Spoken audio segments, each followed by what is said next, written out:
Greetings, fellow Empyreans. I'm Ashrathi, and I only took a couple extra seconds to find my microphone on mute button this time.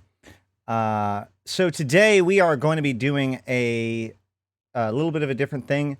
I obviously had as part of the agreement, I was making streams with WeHype. I was doing the mentorship with Flamboss, but he did his final 2 episodes by himself, or off doing without me, which as a tutor, I both was kind of sad that I wasn't able to join him, but I was busy doing the Intaki stuff, and I wasn't really a good place for him to come and do stuff, and he had to get it done. But more importantly, and I talked to him about it afterwards, I felt it was a good sign that I gave him the tools that he needed to go be successful. And he said he's going to keep playing Eve. But what that means is that I got to make 2 more episodes myself, and I figured I would teach some of the basic stuff that I like, that new bros can get into. So this episode is going to be about exploration, and then the next one's going to be about the basics of the Abyss. So, what I'm going to be doing today is going to be called Yeet Exploration. I've got all of the filaments that I need to do this. I do not recommend, or I do not, you don't necessarily need to have all of this stuff. Literally, you can do this with a brand new T1 frigate, just the normal, here. What I actually recommend, if you've never done exploration, if you're brand new to the game, look at all those angry people in system. Gee, mini Christmas. Anyway, if you are brand new to the game, you can open up the fitting window. Come over here and click on this little wrench. It may not be out here. It might just look like this. It might look like this. Either way, you can click on the wrench here and then go to hulls and fits. And don't be searching for Dramules. You don't need a Dramule yet. But what you can do is click on this middle button here that says Community Fittings. The Community Fittings used to be really, really limited, but they've actually added a whole bunch of new Community Fittings thanks to the Academy that I even used a couple of them in the Intaki Siege. But either way, for now, we are actually looking at the older ones. So we're going to go to the frigates.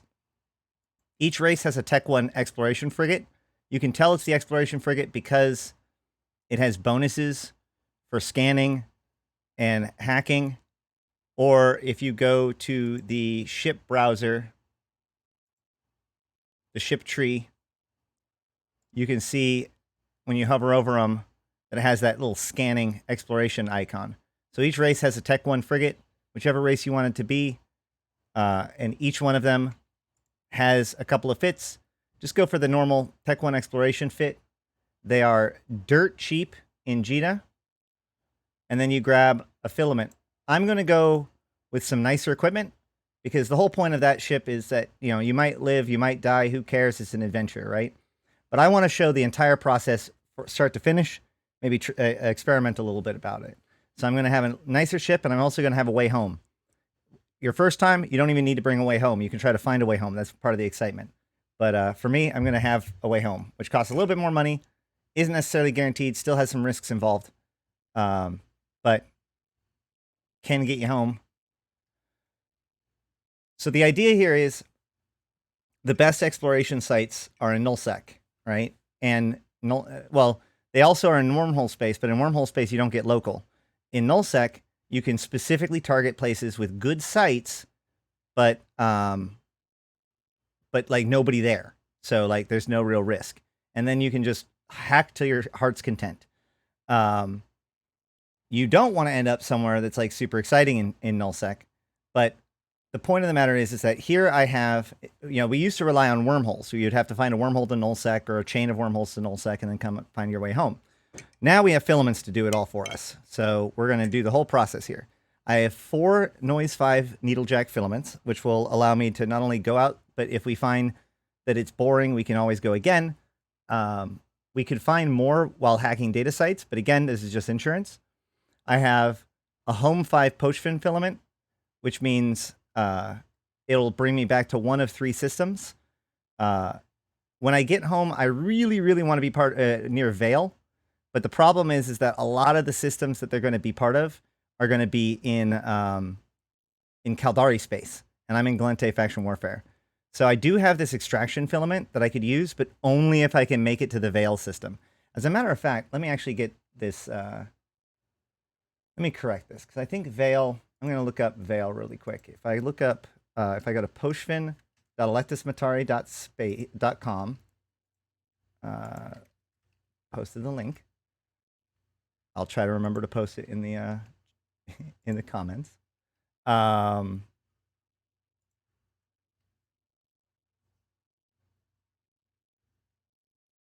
So if I go there, I can see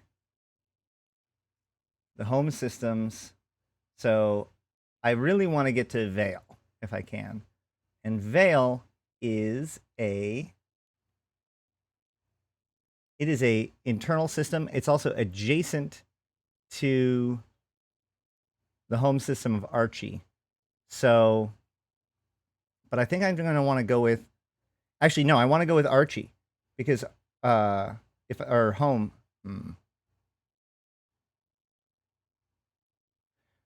if I go with internal, then I could end up in Veil, Ala, and Angramone. Any of those will work. So let's go ahead and get an internal filament. If I have one. Hopefully I have one here. Did I bring them? All right. Well, hold on. Let me see if I have one.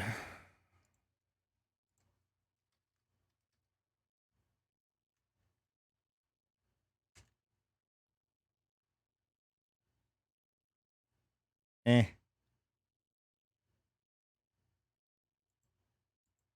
All right, let's just go. I'll try to find my way home. Hopefully I'll get it to Archie. Otherwise, we'll be a little bit more complicated. Kino's 2 jumps from something. I just don't want to end up in Nyarja. If I end up is there stations in Nyarja? No, there's not. Man, I wanted to grab an internal. Not worth fixing. I might lose an Astera. We'll find out. That's all part of the adventure, right, guys?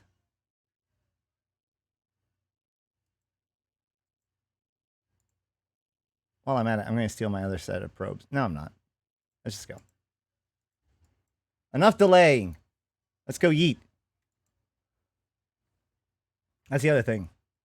Don't let yourself waffle. Just be bold. Make your mistakes. Learn from them. Don't ante too much expensive stuff.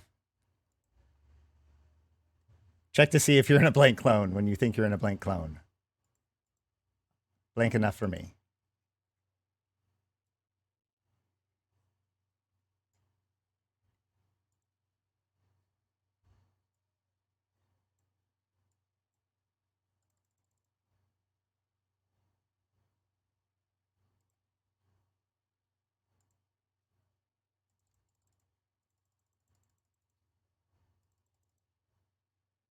Ugh.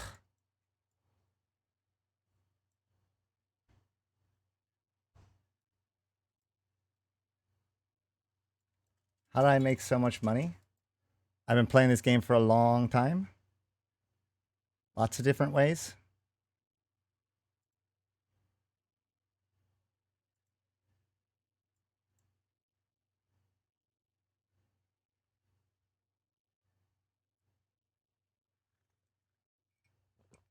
Thoughts on CCP lowering taxes in JITA and putting a wrench into the gears of the TTT income they got? I think it's funny that, so there's no way, from my understanding, the timing is more or less coincidental, but I mean, it's pretty good timing, huh? All right, let's go. So when I use a noise filament, that takes me to a random null security space system. So I have no idea where I'm going to end up. It could be a dangerous system. It could be not dangerous system. Hopefully it's an okay system. It's owned by Pandemic Legion. Okay.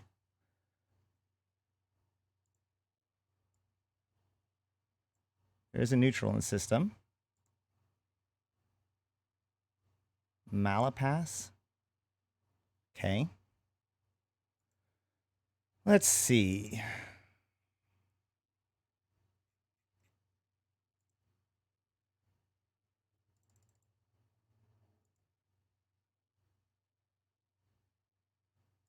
That covered up. It is covered up. Let me fix that. So the next thing I'm going to do is get my bearings, right? So here I am on the map, and I'm going to look at certain statistics. In this case, I'm going to look at average pilots in space in the last 30 minutes. So these are systems that I'm going to want to avoid. So it looks like this direction over here is a pretty clean way to go. Looks like there's a whole lot of nothing in that direction. That's pretty cool. So now I'm going to open up the agency and go to exploration, signatures, see how good the signatures here are. So NBO has 1, 13.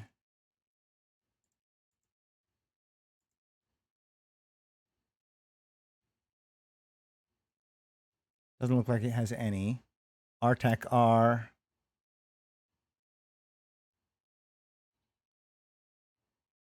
Oh, 3 or two signatures. Okay, cool. Let's go.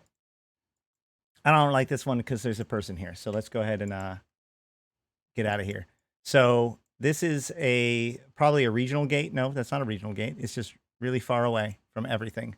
Is it really, really far away from everything? Everything? Yeah. So I'm looking at a gate that doesn't have any sort of celestial near it. So what I'm going to do is I'm going to make a landing pounce to make sure it's safe. Now, there's only one person in local, so the chance that he's got a bubble and he's right in the right position, all that stuff, not very good. But I'm going to use this as an opportunity to show you guys how to make a landing safe. Let's move this up here.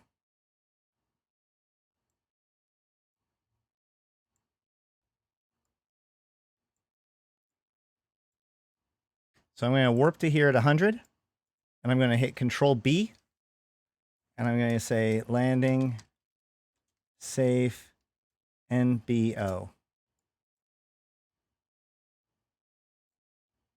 So now as I get closer and closer to it, basically as soon as I start to see it move, it's going to load the model. I'm going to hit a submit. I might have done it a little bit early on that one, but it's fine because it's still close enough. And what you'll find is the bookmark is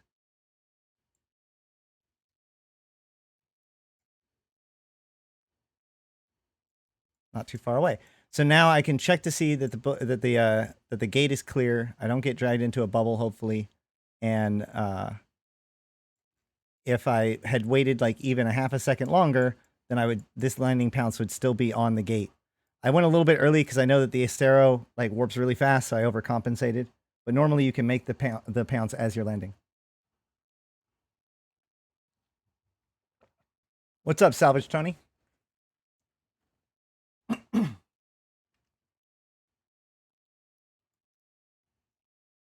So once again, the reason why you're going into nullsec is because A, that's where the most lucrative hacking sites are, and B, nullsec comes with local, which has its own protections. He's in a capsule, so he basically doesn't exist for the most part, and he's right there. It's kind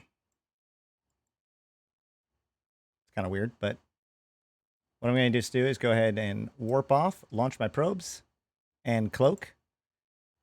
And then if you don't have a cloak, or even if you do, you want to make a safe while you're mid-warp. So you can do that bookmark again. While you're halfway through warp, just go ahead and hit enter, and that'll put a bookmark in the middle of nowhere. And then if you hit L, that brings up your locations in space, and that will give you your bookmark quickly. And can radial. Haha, radial.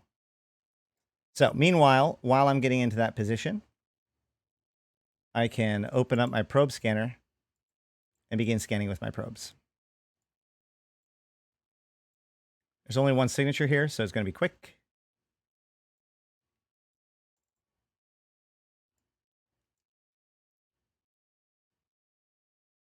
Kill him. It's a tarp. I did bring warriors, though. It's a wormhole. I don't actually care about wormholes, but right now I'll just do this just to show you. Oops.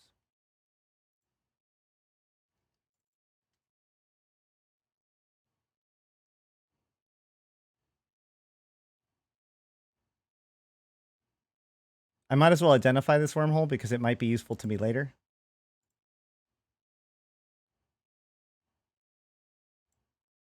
Especially if I didn't bring filaments or if I don't want to bring filaments, finding a good way home via wormholes is also a good option. I can also, if I didn't have a place where I wanted to go do stuff, then I could easily, or I could also pull up the Thera wormholes.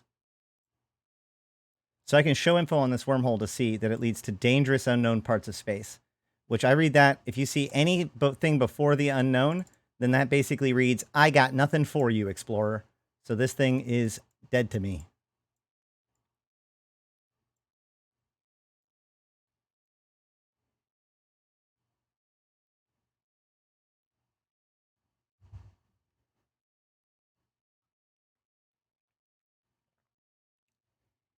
Recon, I'm a bit disturbed that you'd be one of the ones advising me to let go of my position in order to get a quick pod kill.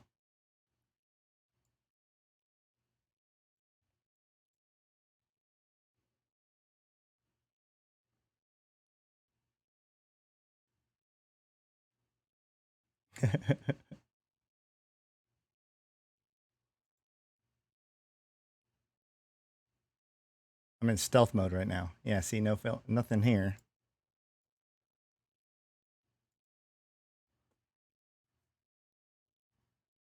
Drone lands. Doesn't drone lands like... Drone lands either sucks for exploration and or has special sites that involve rats.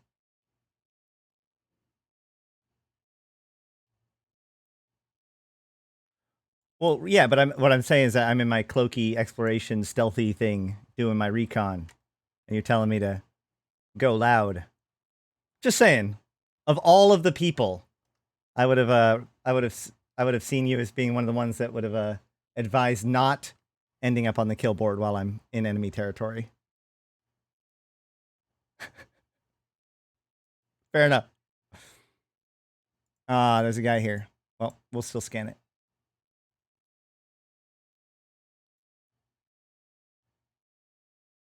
Oh, I didn't reload my gosh darn drone pod. Don't be bad like that.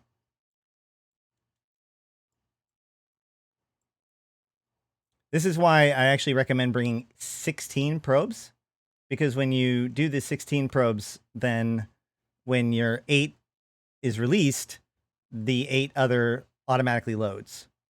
Hey, Savage, I'm doing a exploration training stream. All right. I don't know where this one dude is. I could find out, but there's a right through here. Where is that thing? It's not on grid.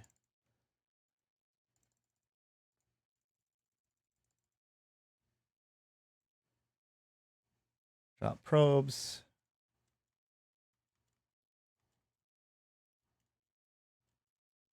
It's important to remember when you have probes out, so that way you don't spook yourself with your own probes. And while I'm here, just to gain a little bit more intelligence about what's going on in this system, I'm going to warp to this structure.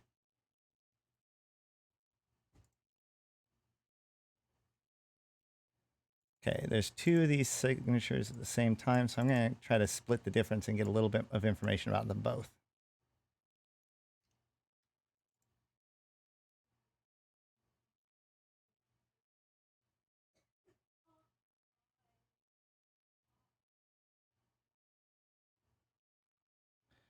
You don't. So as long as you're jumping your system every hour or so, your probes automatically recall when you jump to a different system. But if you have them out for more than an hour, then they'll be destroyed.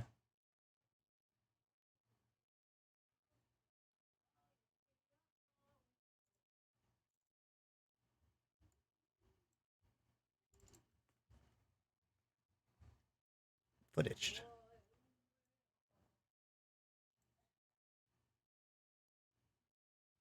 Oh, my desktop audio isn't even working yet. Let me fix that.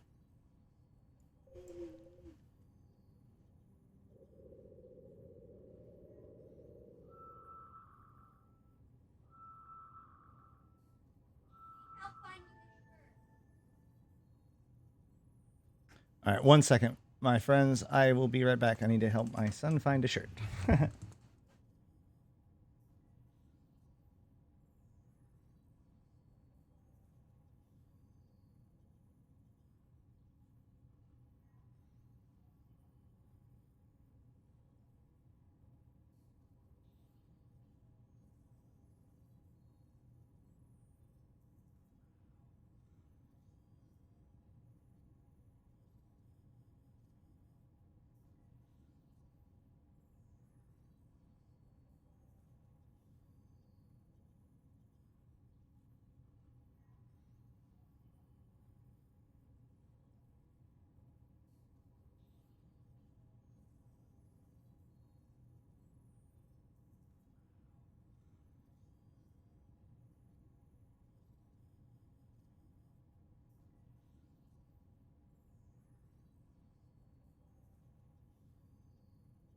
Boom. Sorry about that.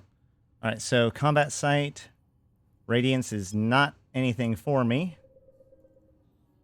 Maybe one day when I come out here with the Legion, I'll come out with something that can run that site.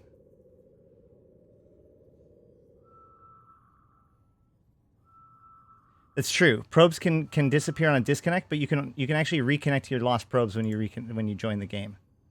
Ring Nebula.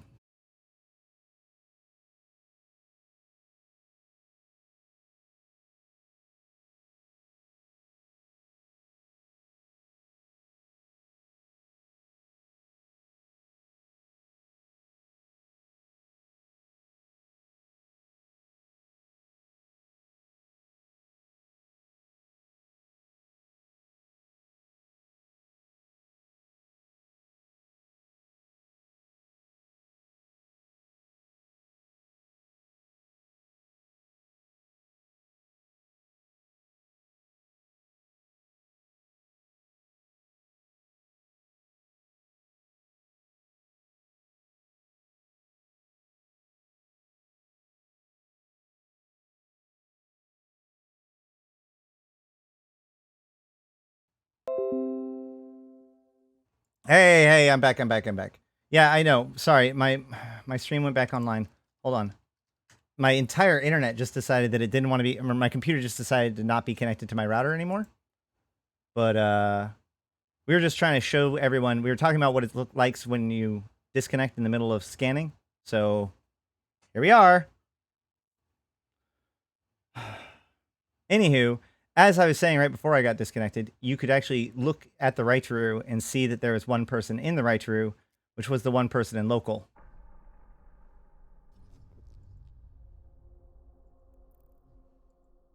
Connecting. Oh my god. Okay. I'm not angry, you're angry.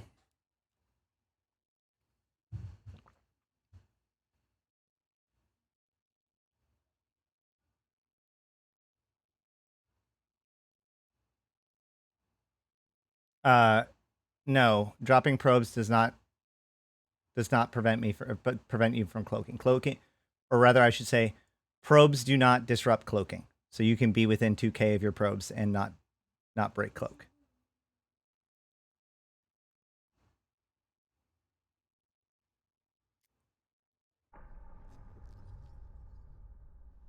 Connecting.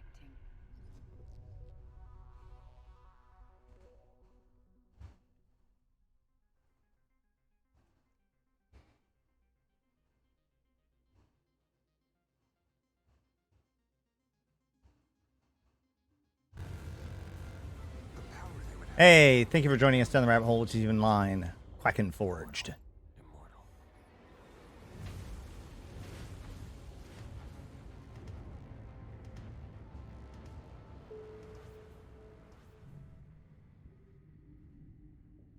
I always love logging in these kinds of situations because it's like, am I dead? Please don't be dead. Hey, here's a good example. So, if you look, I swear to God, I didn't do this on purpose. If you look, I don't have probes. I don't have probes. If I open up my probe window, I don't have probes. But if I click on this thing right here, hey, there's my probes. and I can pull them in again. So even if you DC, like I clearly intentionally just did, then you can still get your probes back. And those two signatures are the two that I already scanned. They're garbage.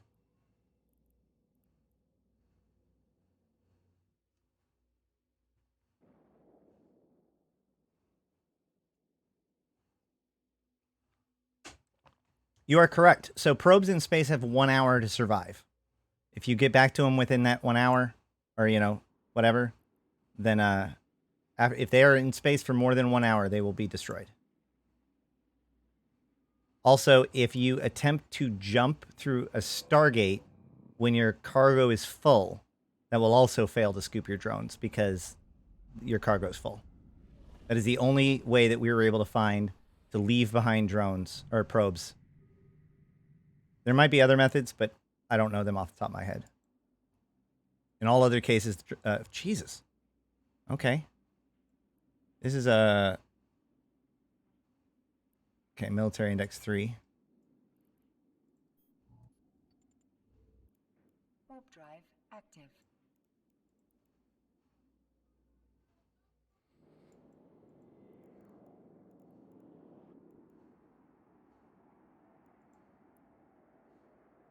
So I'm finding not a lot of people, but I am also not finding a lot of sites, which I'm not a big fan of.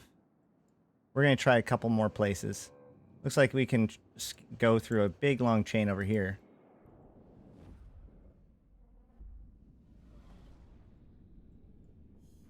Let's see what we can see.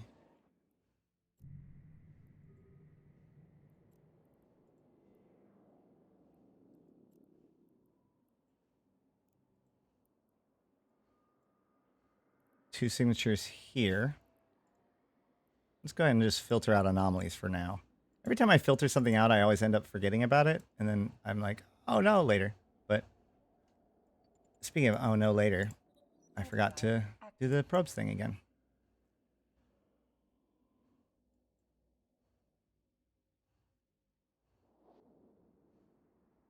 Yeah, those are combat anomalies.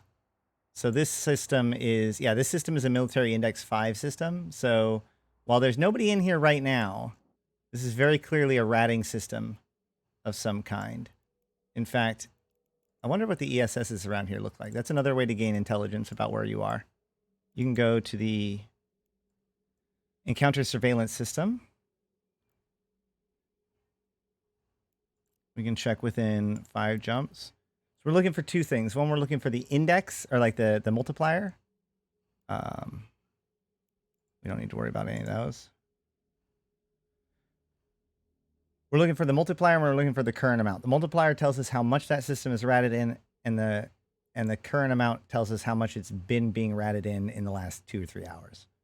So, so these systems here, you can tell, these have not been ratted in a while, but their indexes are such that you can tell that these systems get ratted in a lot, but the main bank is at 0 ISK. So there's been 0 ratting in the last 3 hours or so, I believe. So all these systems are dead because these are probably, you know, totally one time zone people. And therefore, I'm relatively safe to move through here, but I'm also, we'll have to see. The other problem is that these drone sites are just, I don't know how great they are for explorers, but we'll get there.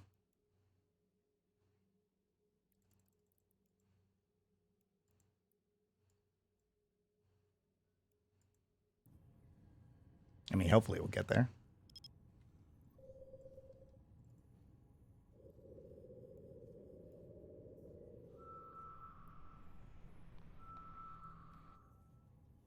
But yeah, the those drone herds and everything is basically the equivalent of like a sanctum or a haven.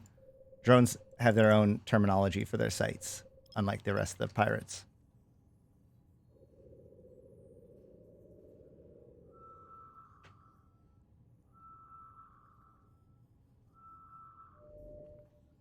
Wormhole? I swear to God, you always get the kind of site you don't need.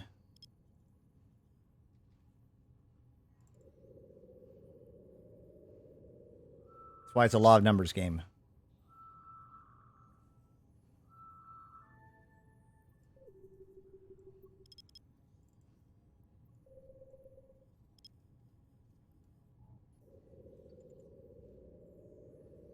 Warp drive active.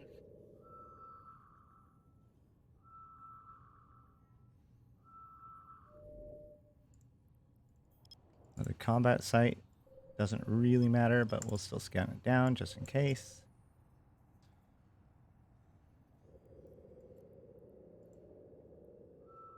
Unknown parts of space. So that's a C1 to C3 wormhole. That would be a good place to go to find some sites, potentially. Independence. All right.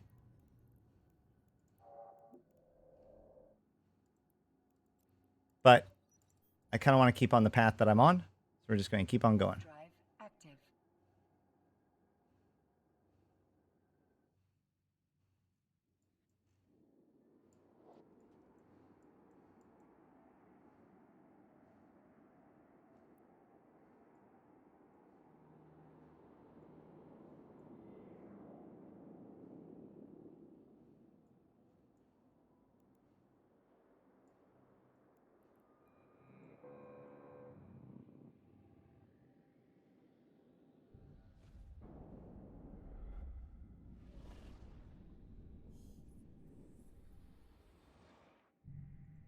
Two signatures.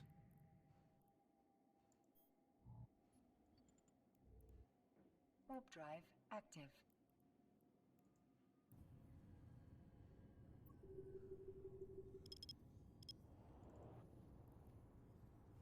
So I'm okay with getting signatures that hit towards the outside. I actually prefer that if something's a ring or an echo, because rings or echoes are actually really easy to identify. And once you have, then you can pinpoint where it's a lot easier.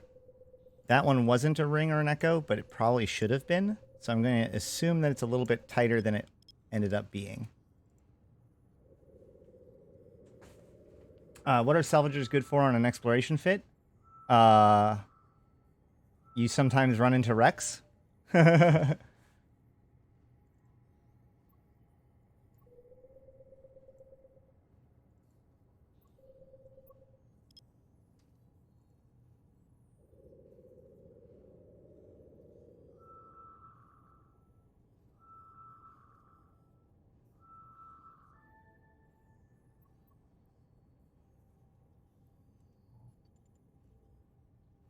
Warp drive active.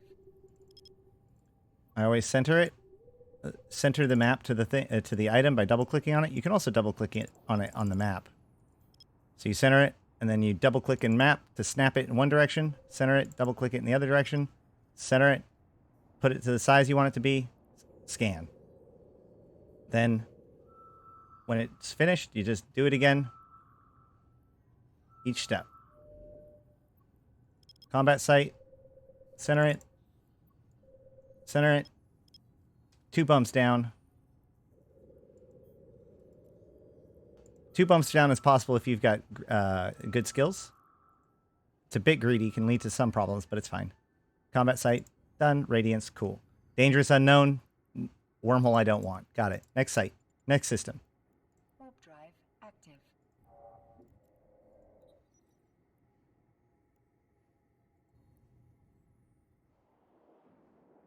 What if we want to steal more stars?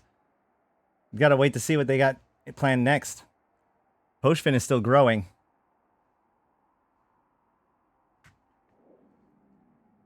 Yeah, so part of the reason why this guy has salvage drones, which it really should have salvage drones too, but you know, if you're going into Pochfin, then you might end up with a lot of wrecks to scrap over. Yes, Alt plus scroll wheel makes probe sizes smaller and bigger. That's correct. And more importantly, if you hold on. Warp drive active. If you go into your escape menu under shortcuts, should be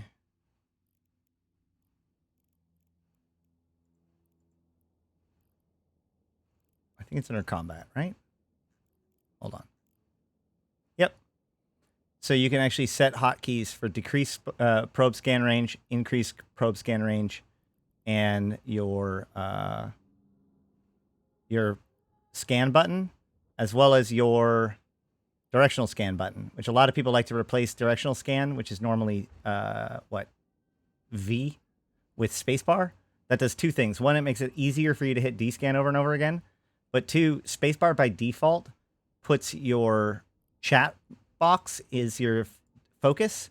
So if you hit spacebar and then hit another hotkey, that hotkey won't register because it'll just be registered as a normal keystroke. So removing the spacebar as being set focus to chat and putting it as D-scan will help you in a couple of ways. Anywho, there's a signature here.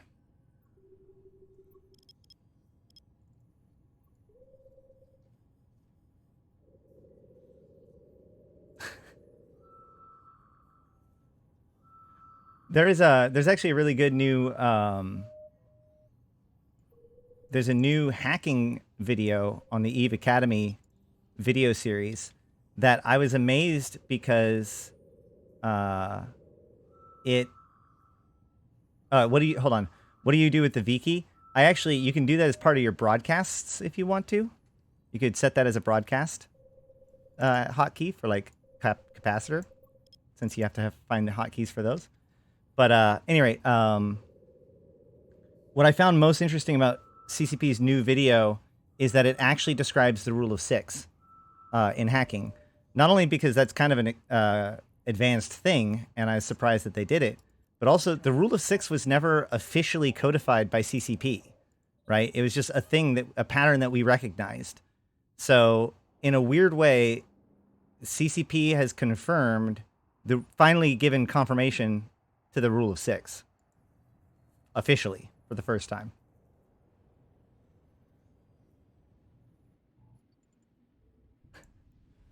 Nick's such a nice guy. He said, "I'll step into your bear trap."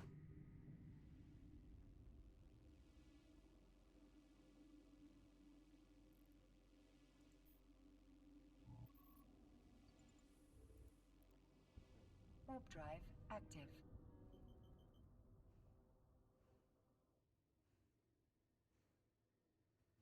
So this is one of those examples that sometimes you find a lot of excitement, sometimes you find nothing of interest. But that's okay, because it kind of helps us demonstrate a whole bunch of different stuff. And what we're going to do is, in about an hour, one way or another, if I'm still alive, we're going to begin the process of getting home. Well, if not before then, because it takes 15 minutes to do the double yeet. So I want to start at about the 1 hour and 45 minutes time period mark, if not earlier, so that way it gets done at the 2 hour mark, depending on how complicated the poachfin situation becomes. Speaking of complicated situations, 2 in local, 1 signature. I'm still going to scan it. Warp drive active. Yeah, I've heard about this like 8 node thing, and it's most of the time the way the way we've always been taught it or thought about it in the past is that it's always the core tends to be on the opposite side as where you start. But the problem is, unlike the rule of 6, the if not 8, it's bait is more of an idiom. It's not a hard and fast rule. The rule of 6 is interesting in my opinion because it is a rule. It's something that doesn't seem like it should make sense, but in spite of that, is something that you can rely on. Whereas the other is more like a strategy.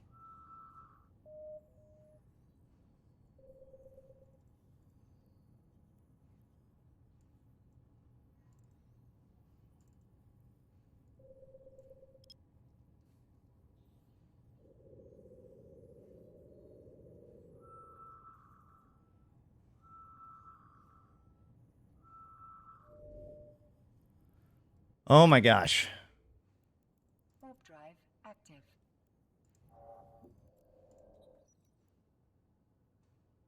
Uh-oh. I probably shouldn't have done that. Well, that was a sequence of events that could get me killed.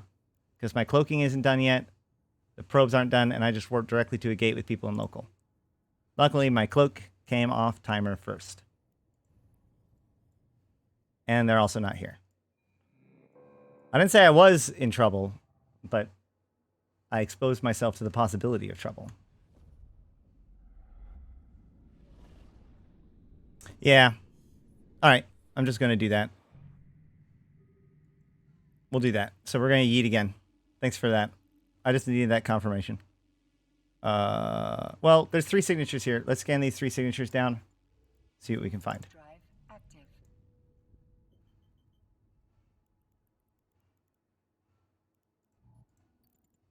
Oops.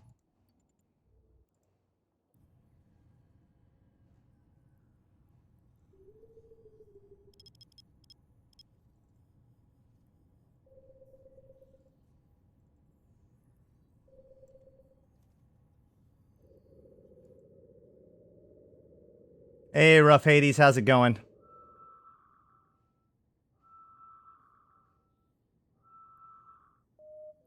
There's a couple of rings.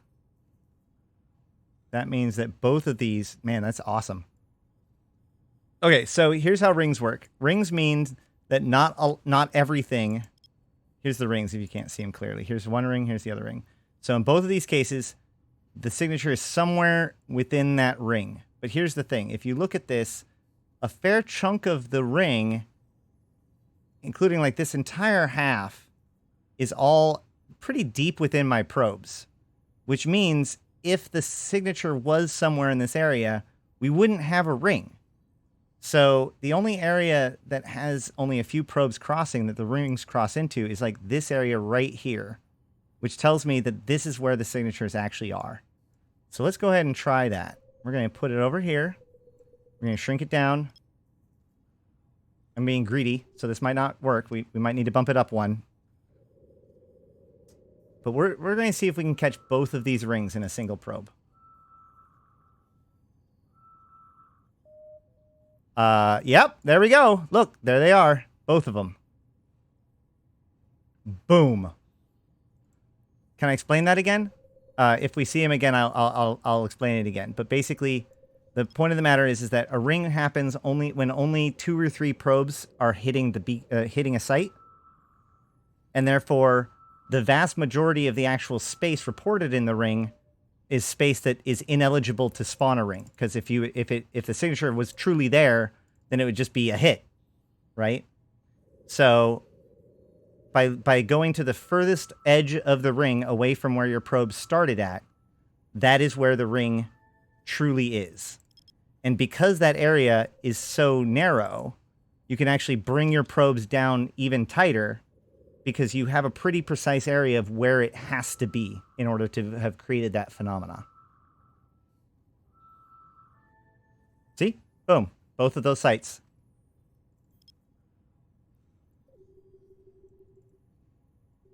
Echoes are the same way, but it's a different number of probes hitting them. I can't remember which one's which, but if you think about it, so the way this works is each one of these probes sends out a ping.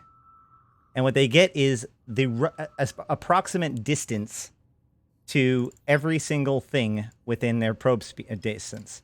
And then your computer takes them all in and triangulates to discover where everything is, right? So the more probes they're hitting it, the more precise of a location in 3-dimensional space you receive. So if only a couple of probes hit it, then it may not know if it's over here or over here between those 2 probes. So those 2 probes report an echo. But the rest of your probes would have been hitting one of those other 2 spots. So you, the player, can ineligible or render one ineligible because the other probes would have hit it too, and you know that they didn't. And therefore, when it comes to echoes and rings, you can actually zero in way more tightly on where your destination is than even if you just got a normal hit, which has normal deviations. So don't be afraid of rings and echoes. It's sometimes useful to cause them if you can. But if you try to do it too much and you get greedy, you just will miss the signature altogether.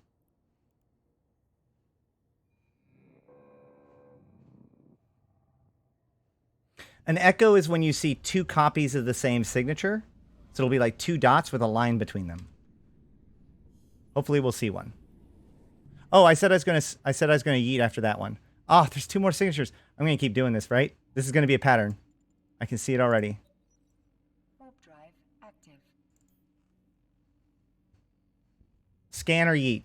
Dad, Scan or yeet? can I have the knife?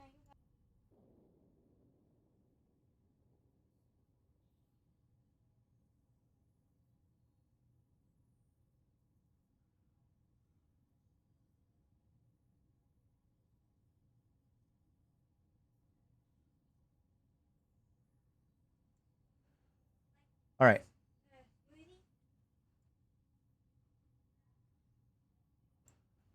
I would like to do the sites, but so far the only sites I've been finding is sites that I can't run.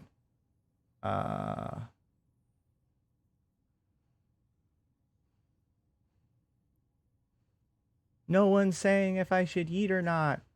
I guess I'll just start scanning in the meantime.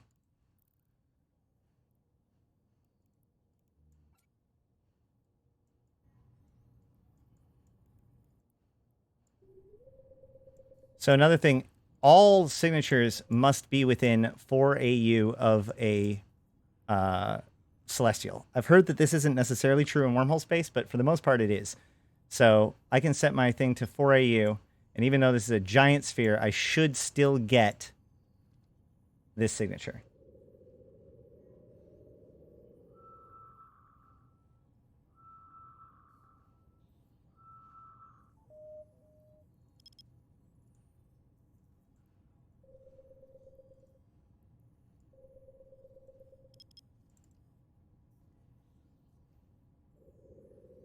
I should eat.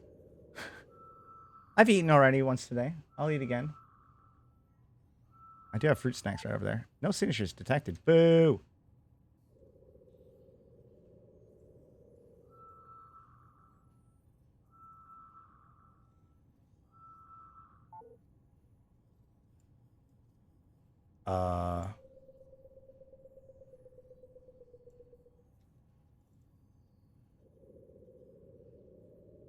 I may have no idea what's happening right now. Let's find out.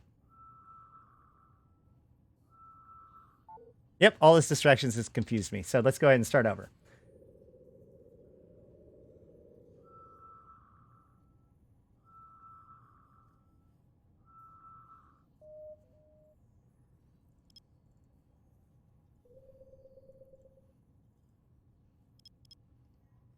Interesting. Well, either way, sometimes these things don't work. You have to just reset, but it's not a big deal. Most of the time it does. What's up, Nostalgic Rhino? Thank you for the follow, Pizza Drones. Immortal. Immortal. I remember your name. You're that new bloke that won all of the things.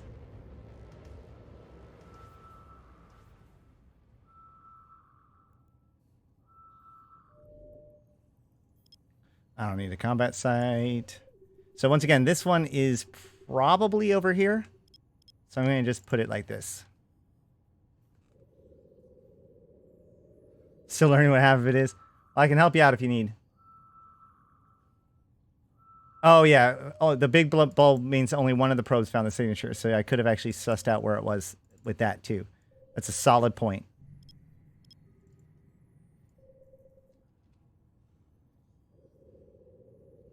The problem is that I hadn't paid attention to how it played out until it was too late. Then I couldn't reconstruct it because I'd already moved my probes. Combat sites for days. All right, we're eating.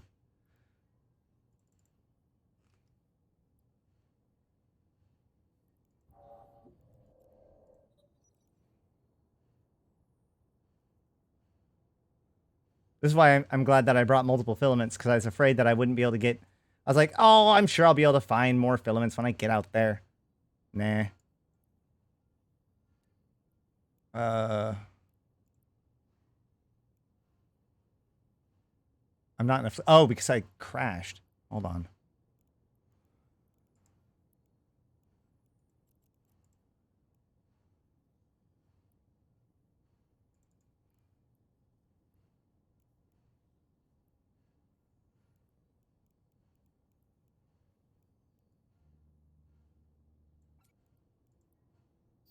There we go.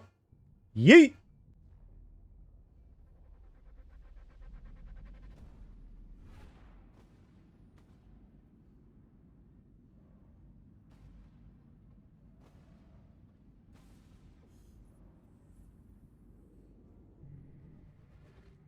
Now where am I?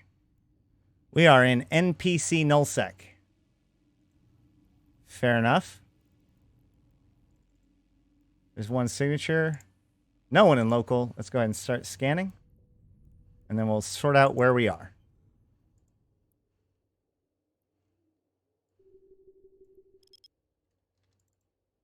Oh, that might miss.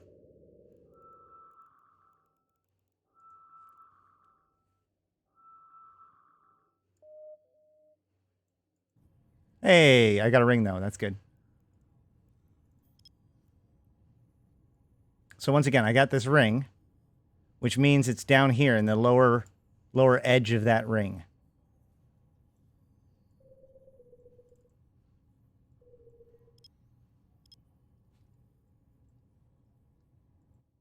All right. And average pilots in space in the last 30 minutes.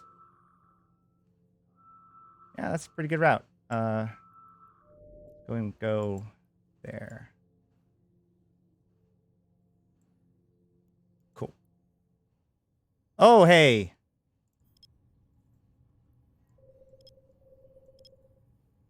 That's promising.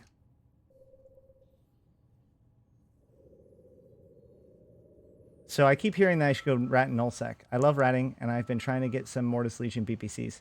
If you have any advice to get someone started in that endeavor, if you want Mortis Legion BPCs, then you need to find the Mortis rats in the in low sec belts. That's where I got my Bardis BPC. All right, so once again, we're going to make a landing pounce. Drive active.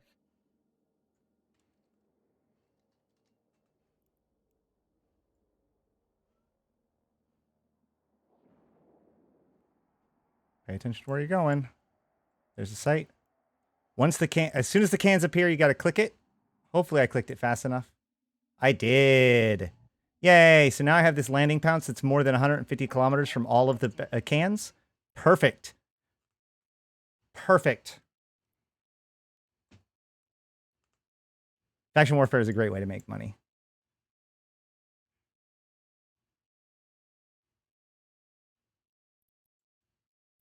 All right. Let's get going. Let's get started. Warp drive active. And as long as, here's the cool thing. Unlike wormhole space, as long as local is empty, I ain't got nothing to worry about.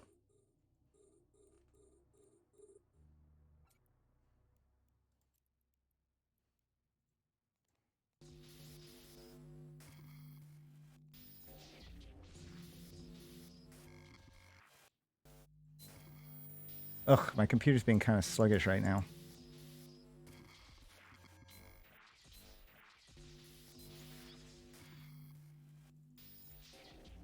Very sluggish right now. That was a rule of 6 node.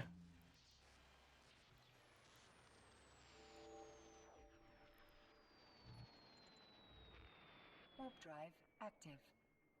See if I have anything else I can turn off.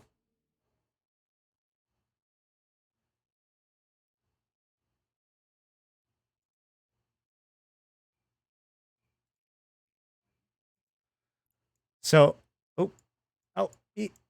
All right. So even though there is nobody here, I still prefer to warp to my pounce and back because that's what it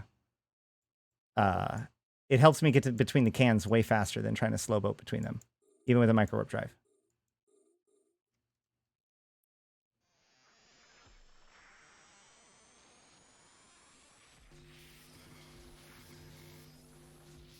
Look at all this rule of 6 territory.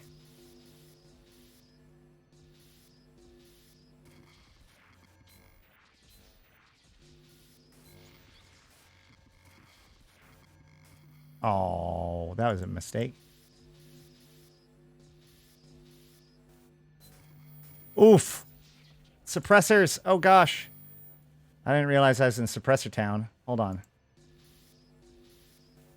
Oh, geez. All right, Colonel Rot. We're going to Colonel Rot this guy.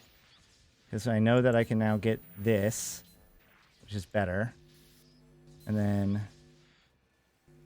Yeah! 4.5 mil. Neat.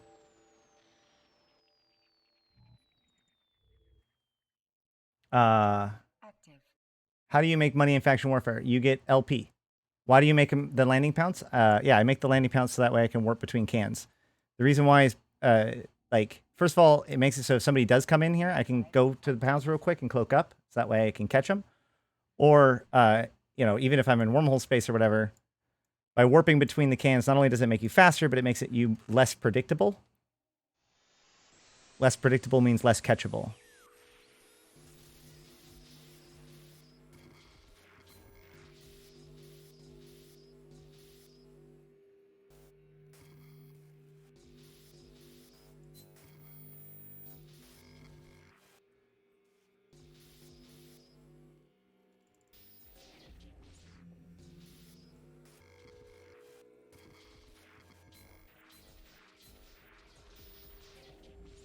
So since my shield hits, it saves me from 2 hits. I'm going to hit both of those big guys to take them out. Here we go. So the way that the hacking works, one of the things that they don't talk about is while you do damage to the thing and it does damage to you, you do your damage first. You basically have first strike from a Magic the Gathering point of view, which means you do your damage to the node, and then if the node is still alive, it does damage to you. So if you can kill the node in one shot, you don't take any damage at all. So this is one of the reasons why having the better hackers is so much stronger, because having that additional virus strength makes it so you just, not only do you have to hit them less times, but more likely or easier for either a single hit or quickly being able to destroy a node without it being able to damage you at all.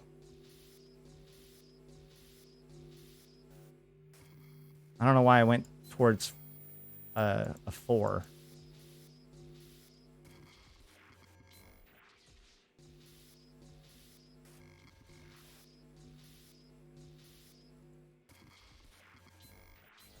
You can always use wrenches right away. All right, so now I've got 2 50-40s to break. Well, I've got 3 50-40s to break down. This one I know is next to something, right? Nope. There it is. Minor mistake, but didn't matter. 9.3 million, 21 million so far from this one site. When in doubt, I can just warp to my pounds here. Warp drive active. Yeah, not only do you get more LP from doing faction warfare than normal mission running, but also that LP is worth more because you can buy the same stuff for less.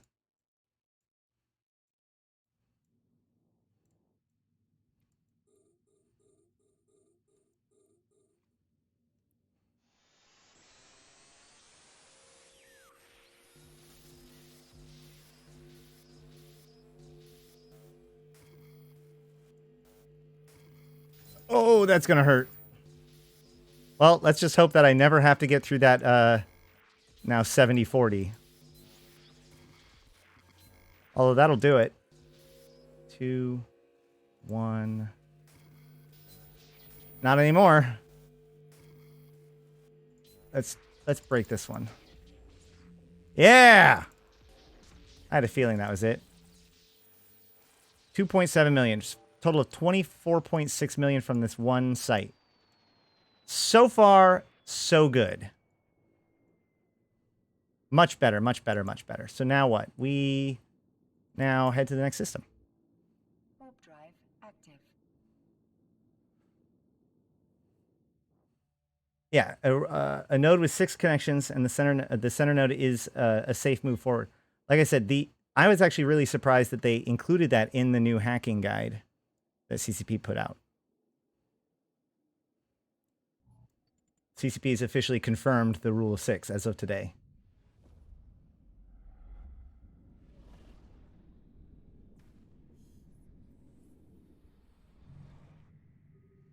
All right, 2 more anomalies. Let's go ahead and warp it to the abandoned research center. Why not? Let's find out what's there. Active.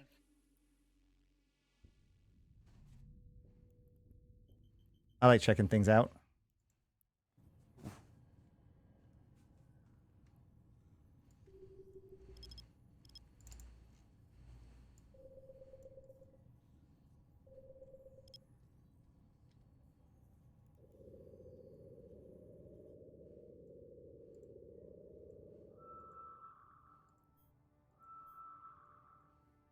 there anything interesting in this place? Or nope, doesn't look like it. Just a place with rats.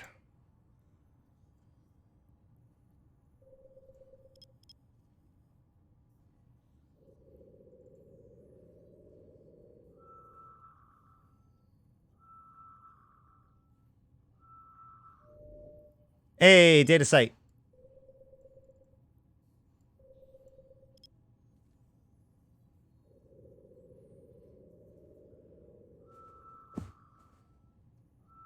I just realized that last place was a data site, and I don't think we got a single filament out of it.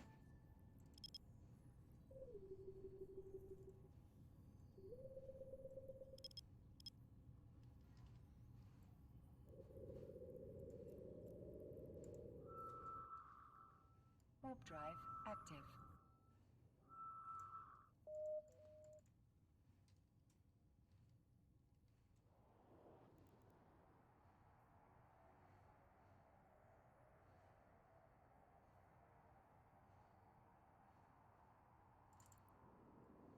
Oh, what? Oh, no. Well, whatever.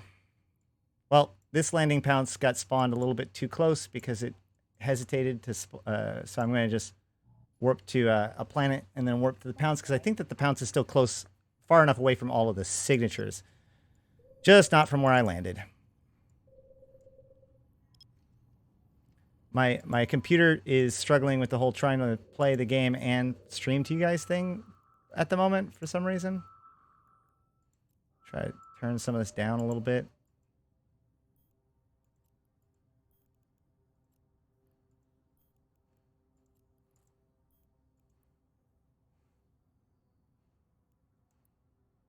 Maybe I'll free up some of my resources. Hey, a relic site.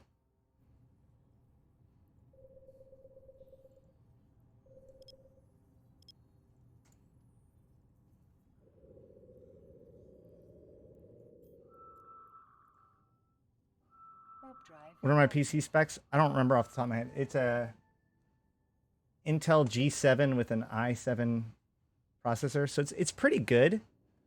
But it does sometimes like have weird hanging issues. But I think I need to reboot the computer to fix it. But either way. All right, so is everything within 150? So yeah, the minimum warping distance is 150. So that's what you're looking for when it comes to these kinds of things. And now I've got this relic site to do. So let's get started. Warp No drive dedicated GPU. It does have a dedicated GPU. It's a GeForce 2070, I want to say. I don't remember off the top of my head.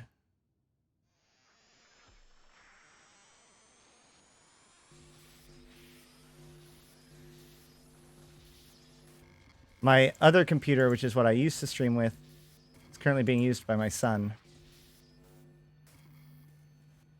And I think that a lot of it's because, like I said, I based on, if I rebooted it, I think it would probably help. That was, man. All right, so this is a for realsy match. This is a red one, so I need to be a lot more careful. There we go. Okay. So anytime I know that there's suppressors, basically my goal is to get one of these spikes before I get a suppressor. So I'm doing okay. And now I can spike one of these two if I wanted to. So I'm going to spike. No, I don't. I don't want to spike.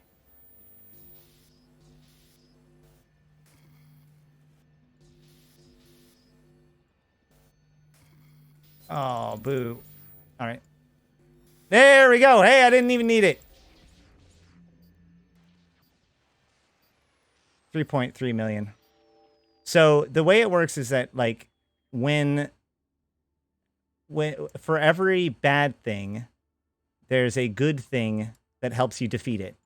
So when the suppressors can show up, so can the spike. And the spike helps you destroy the suppressor. Likewise, the regeneration node.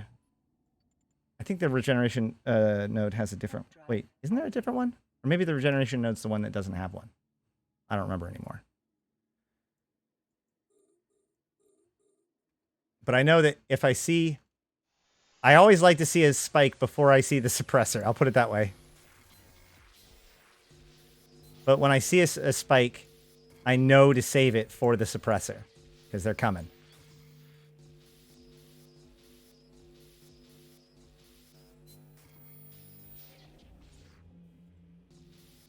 It also is an indicator that you're just hacking one of the hardest cans, the red cans.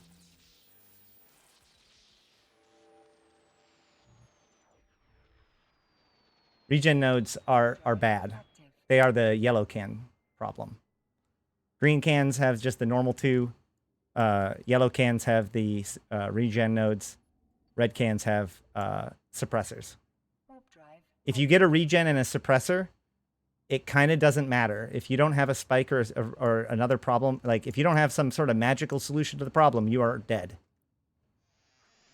Really, it's any two, like between regen and suppressors, if for some reason you ever have two of them on the field at one time, you're done.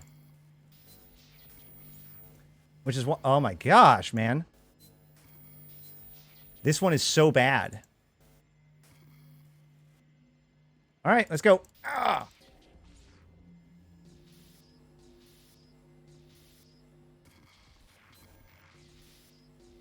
That'll do. Hey! 1.3.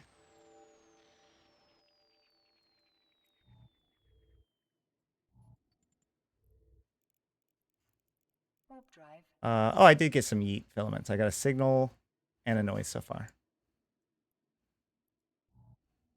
I think mainframes are the red cans, right? Yeah, I stop immediately to you always kill all regen and suppressor nodes immediately. Unless, yeah, like you said, there are a few exceptions. There are a few exceptions. And even those exceptions are often greedy plays. Like if the first thing you spawn is a regen node, you can technically go another spot because it can't regenerate anything. But that's extraordinarily greedy. And you can get punished for that. Pretty heavy. Like right there. I could have gone and looked. But like as soon as you see something else, then the suppressor's going to regen that thing. So be prepared.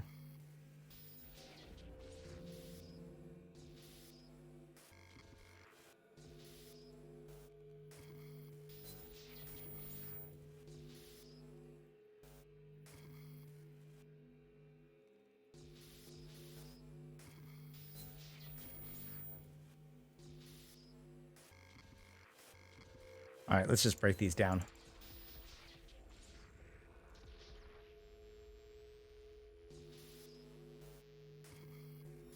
There it is.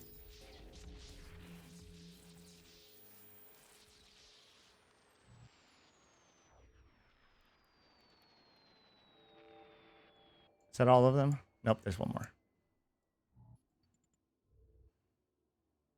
Warp drive active.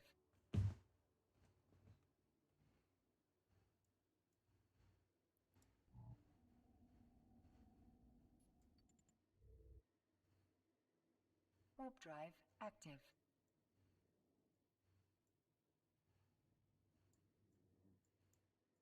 And one more.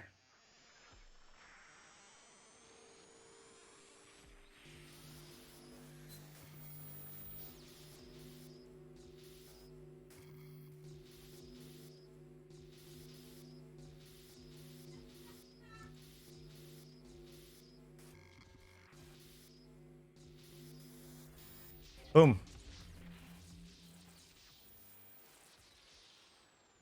Oh, don't do that. I almost slow burned 80 kilometers to loot the wrong one. All right, and next thing's next. I warp to the Serpentis site. Make another landing bookmark. Warp drive active. PPP2.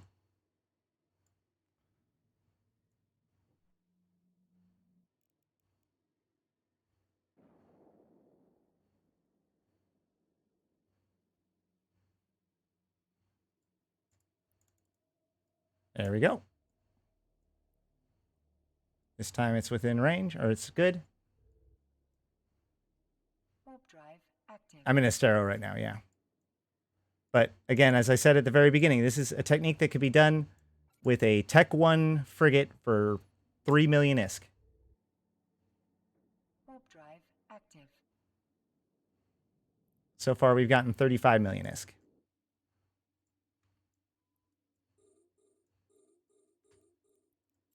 Well, maybe 30 million. How much is the extraction? 30 million, whatever. Give or take. Rough estimate, I guess.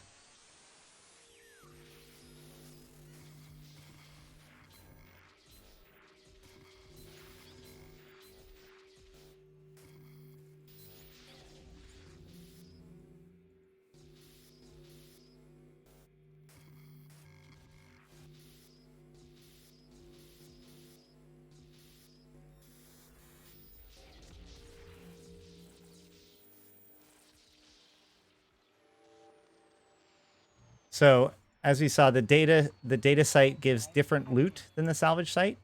In general, the salvage sites give more consistent loot. Data sites give more spiky loot, but also gives more filaments for yeeting. Warp drive active. Then where's my smoothie?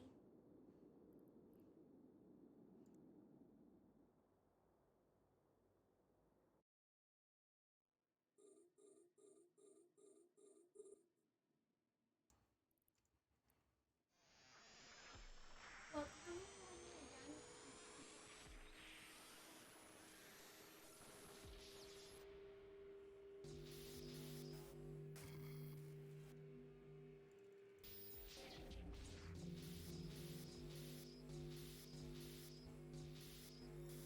Ha. 3 million.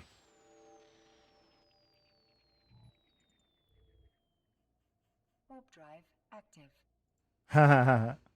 That's true, Matthew. He wants a Nutty Buddy pack. I told him not if he keeps interrupting me. Warp drive active.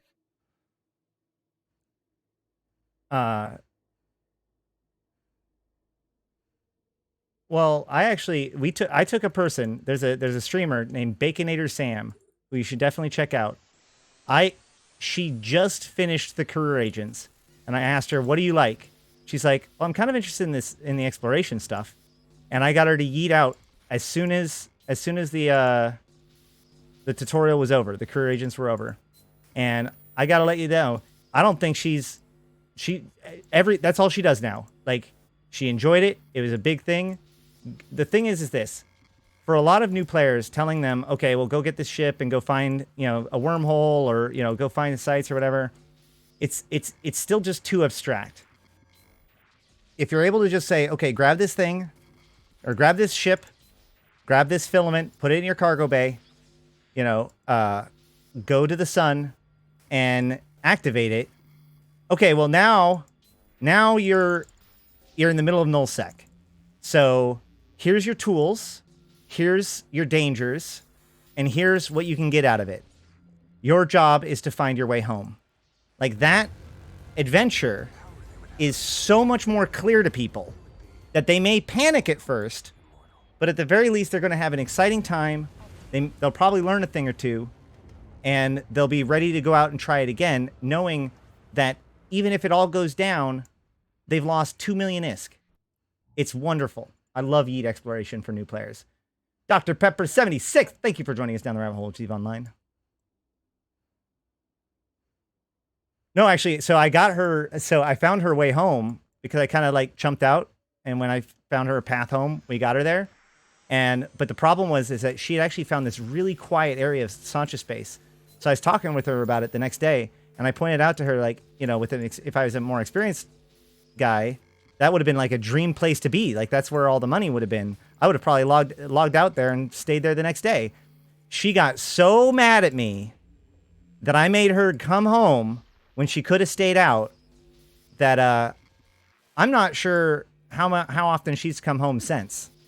But she's out there among the stars where she wants to be. But that's the thing, like, it didn't take anything. Like, literally with just the information that she had out of the tutorial and my Yeet exploration Reddit guide, or, guide that I wrote on Reddit, which is like 3 paragraphs, or like, less than 1,000 words of what to do. Anyone can have an adventure like this. As I said at the very beginning of this stream, the reason why I'm doing it with an Astero and with all these, with the Postron filaments to get home and all that stuff, is to show the entire thing for you guys. Because the other problem is that sometimes people think that that's all there is, but you can always step up, right? So once you understand the basics, now you can go and get your Astero with your cloak and all that kind of stuff. And now that you've survived a little bit by darting around without a cloak, not relying on it, so many people will be like, oh, they can't do exploration without a cloak. Bullshit. They're going to get out there. They're going to have some fun. They're going to use some safes. They're probably going to not get caught. Even if they do, it doesn't matter. But they're going to learn what kind of dangers are out there.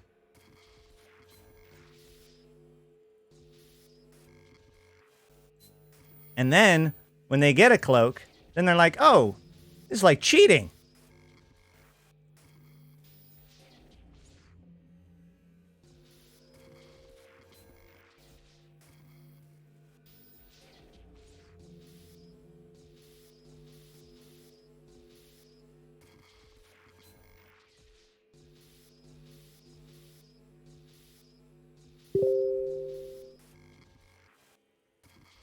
Oop, I should not have done that, but I did.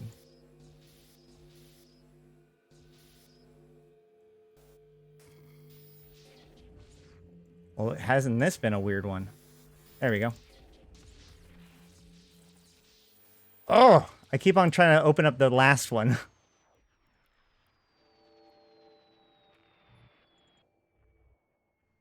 Warp drive active. The cloak is only really there so you can go AFK for a few minutes. Yeah, I mean, it also makes it so that if somebody does start trying to actively hunt you down, you can, hide from them long enough to be able to yeet out again. Active.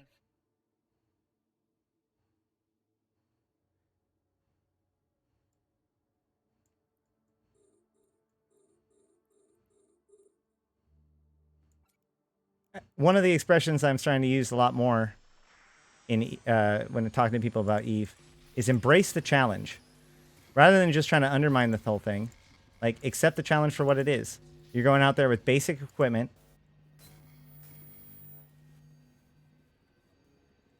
You might not win it all, but by learning the things, by going out there, you're going to get a disproportionate reward for your effort compared to other more safer tasks. And you're going to learn a lot more. And ultimately, that's where your wealth is, especially as a new player. People ask me, how do you make ISK and EVE Online? As a new player, the way you make ISK and EVE Online is by learning the goddamn game. Stop focusing on getting the correct ship or the correct fit or anything like that. If you don't know what you're doing, you're just going to overspend in order to try to solve your problem, get yourself killed, and then worst case scenario, blame the game for it. So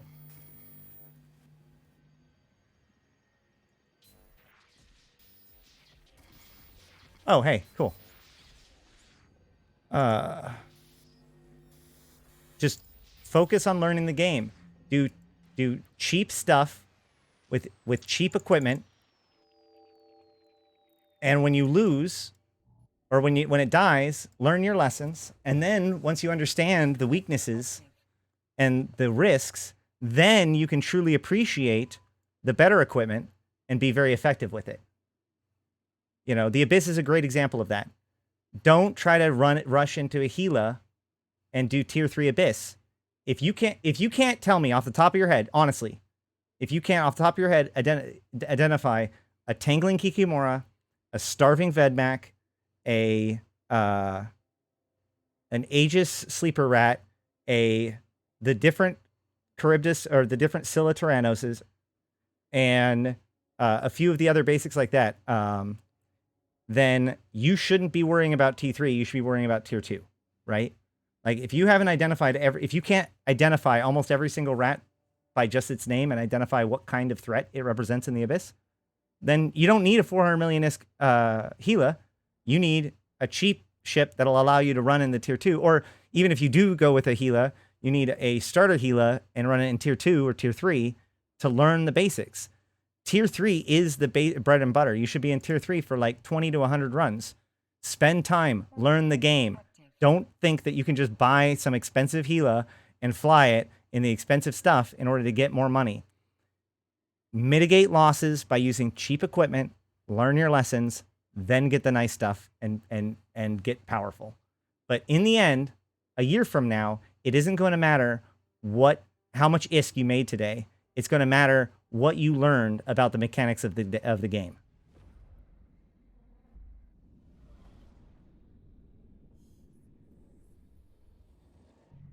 Yeah, if you absolutely need to test out blingy stuff, Sissy is for that. But my point is that don't worry about your ship when you're not a full-fledged pilot yet, you know?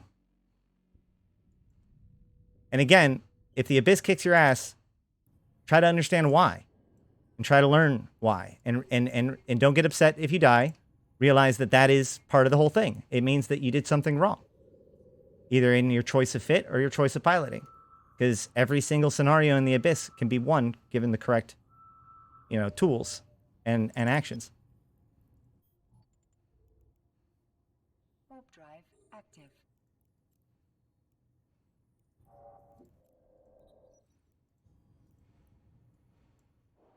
Tomorrow, or probably tomorrow, we'll be doing a 2-hour stream on the Abyss.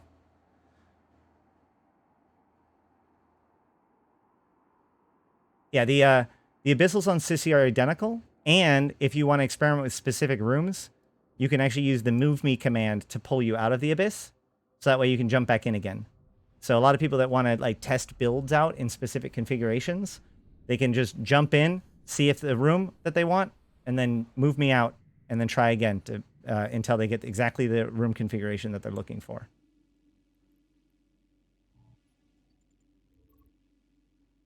Warp drive active. That's the other thing. I like to liken the Abyss to like drills in football or your scales in music, right? Like some people like to say that it's boring or whatever, or PvE is boring, or that they want a rat instead because it's easy. First of all, you can't complain that it's both easy and boring at the same time. Come on now. So, I mean, I guess never mind. You can't. What I'm saying is that you can't complain that you can't, or so you can't say that it's good because you can make it easy and then complain it's boring. You made it boring for yourself. That's what I meant to say. But more importantly, I like to use the Abyss to learn certain things. If I want to pilot certain types of ships or practice certain piloting or whatever, you can dial in your difficulty and what kind of things are good or bad. If I want to experiment with like, skirmishing with frigates or, using a turret-based ship or whatever, like the Abyss is a good place to not only build good piloting habits, but reinforce those habits. So I recommend running a few cycles of the Abyss every single day as part of just your good piloting regimen. You can't get 100% of your piloting experience in the middle of PvP combat, guys. And you don't get very much actual piloting experience from things like missions, unfortunately. But the Abyss really does, help you drill what it takes to be a good pilot and to learn the true effects of certain things like tracking disruption, newts, etc., on different ships.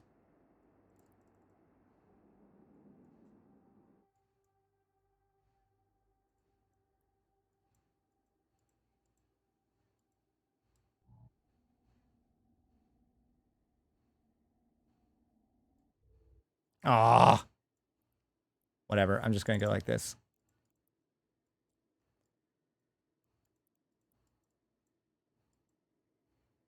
Just a little bit too late. Too late.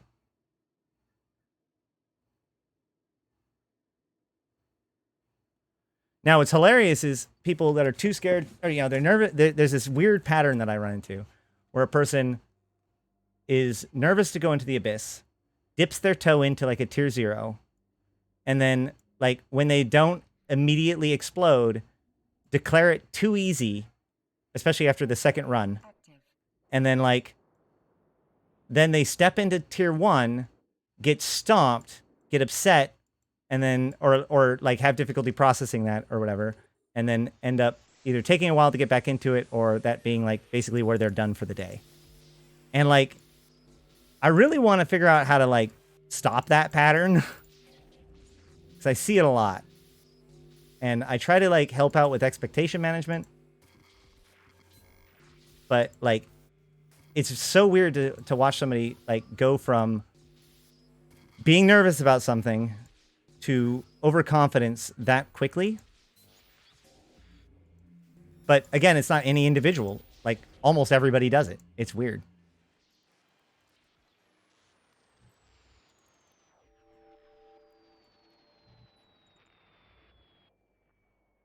Warp drive active. That's why a lot of new players will talk about like, oh, it's so great. I stayed alive for this long. And I'll be like, oh man, you only died once? Oh man, we'll work on those numbers, right? Like I try to break through this idea that like death is a learning experience. Death is like something to be avoided for sure. You don't want to like, you're not trying to get the most losses or something like that. But at the same time, it is a component of the game. You know, you wouldn't be upset if you like. You can be sad that you died in Dark Souls, but you wouldn't act like that's some sort of violation. And yet in Eve, a lot of people do, even though the expectation has kind of been set up from the beginning that just like Dark Souls, Eve Online will punish you for your lack of information, usually by killing you. And that information that lesson is ingrained, and the importance of it is solidified by what you lose in that loss.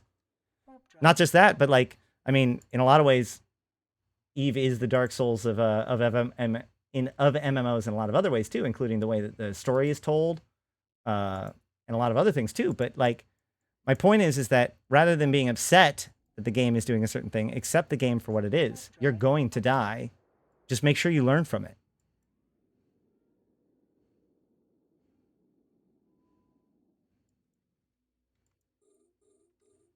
But I'm sure we're going to talk about that more tomorrow, or the next one. I think it's going to be tomorrow. Should be tomorrow.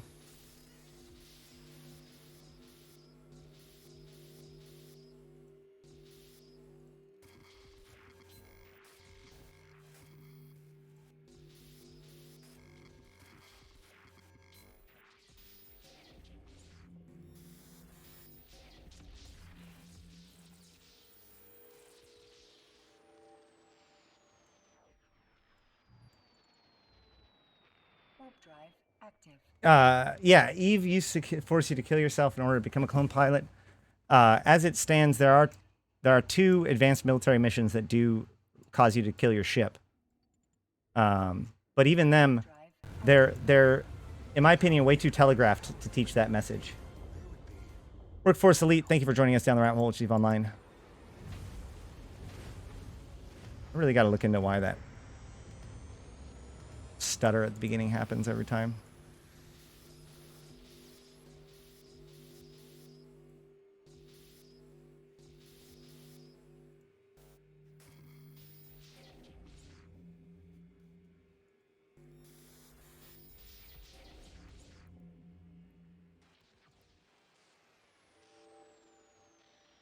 So, yeeting again was definitely the correct answer because I've made 60 million ISK since we came out here. It's also in Cloud Ring, so like theoretically speaking, I could just head home. Hold on.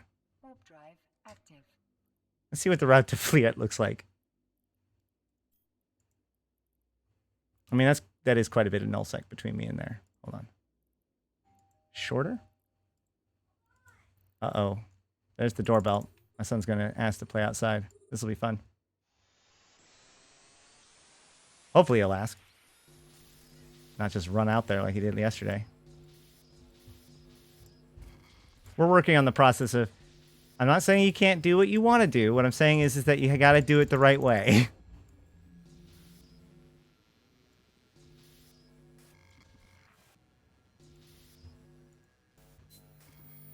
The kids are out and the ice cream truck is out. Okay. I have some money to buy one of the ice creams too. Where's your wallet? Here. You have $5 in your wallet, right? Yeah. Okay, well then you owe me the $5. Enjoy.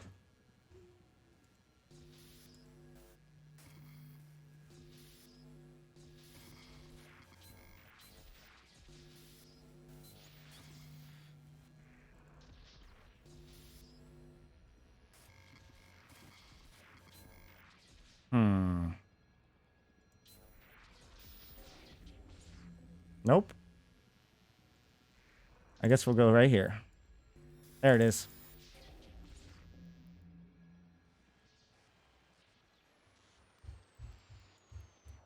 Another 4 million.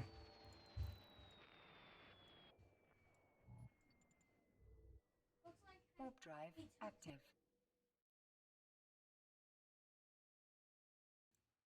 We took too much time. You can go get an ice cream sandwich from the freezer. Just make sure to close the door. Wait, what about the night light pack? No. I just don't want you to be the only kid without ice cream.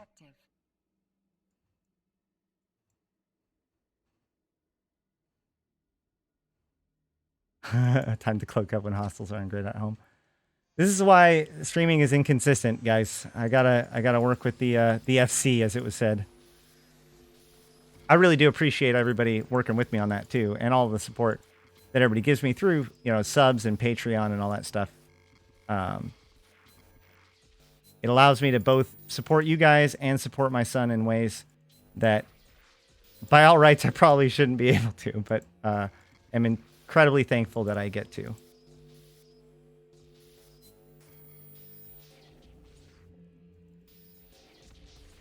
To that end, Nowhere to be found. okay, well, I guess we get to wait then. Well, can I have the $5 back? No, you've got it in your wallet. These $5. Hold on.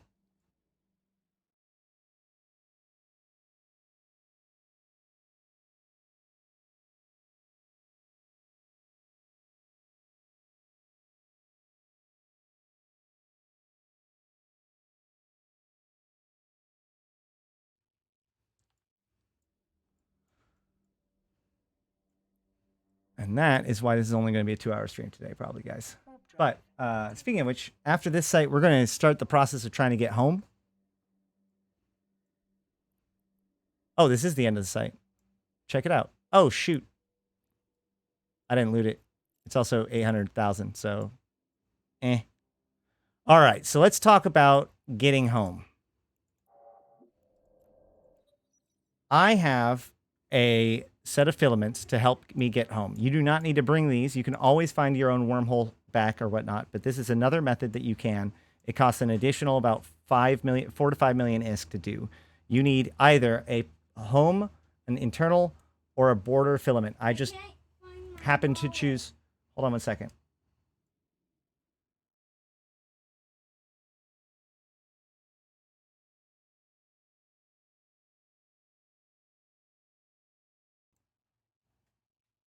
Okay. So we're teaching him patience. So sorry, guys. It's like he can wait. If he keeps interrupting, then he doesn't get his treat. He wants to get a treat. He's trying to be waiting for a treat. Either way, just to explain a little bit. Either way, let's go ahead and explain this instead. So we're going to go into the home poachment systems. There are three home systems. Excuse me. There are 3 home systems. One of them is the one that we were absolutely looking for. A second one is good, and the third one is definitely not what we want. Before we do that, I'm going to be right back because I'm going to go double check on him.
All right, let's see if this works. We gotta hurry up. We gotta hurry up. We're gonna use the home potion filament to get to the home systems, and then we're going to try to get us back out. The problem is that I'm in faction warfare, so my goal is to get to a Galente system. Let's go.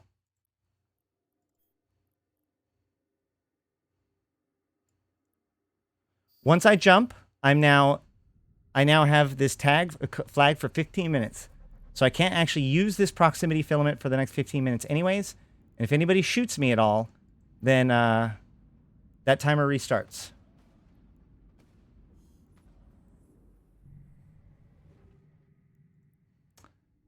And this is the one I didn't want it to be.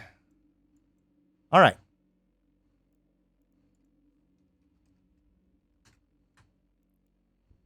I guess we get to find out whether or not this works. I don't really, I've heard bad rumors about what happens when there's Drifter Gate Camp, so this ISK is at risk, but we got no other choice unless we can find a wormhole out of here, which there's no signatures, so we got no other choice. Warp drive active. One of the home systems is Galente, and next to 2 other Galente systems, so it would have just been better for me. In general, one of the Pochfin home systems has stations, while the other 2 doesn't. So, as far as like living in Pochfin, only one of the home systems is useful in that regard. I used a home system filament.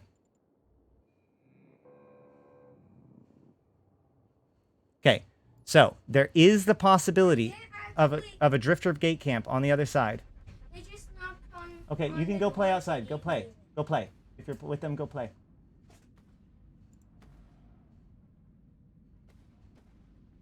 Is that you hunting me down, Dr. Pepper? All right. So, no rats here. There are 3 signatures, and now I'm in Tanundin. Or Tunadin. Sorry, Tunadin. Which is not Tanundin.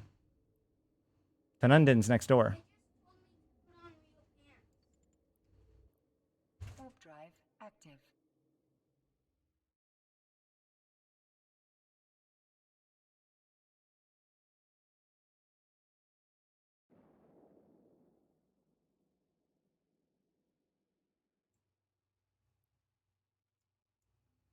All right.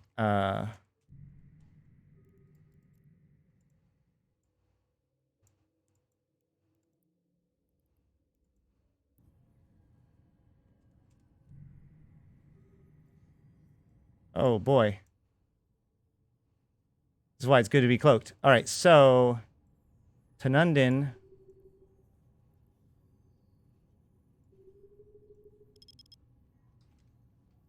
I'm going to have to go to poachfin.space, or the Poachman manual again. Hold on.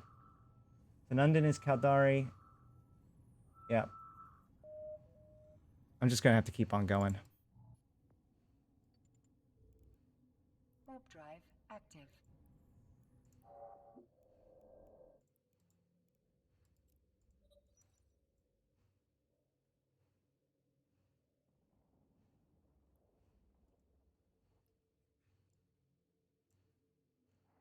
So once again, every time I jump between systems, it's obviously really dangerous, because I could be jumping into a gate camp.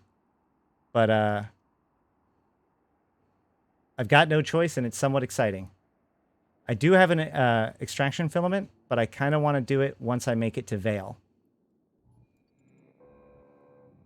Now, under normal conditions, you could just extract out of any of these systems, because, not any of them, but most of these systems, because you don't really care where in HiSec you're going.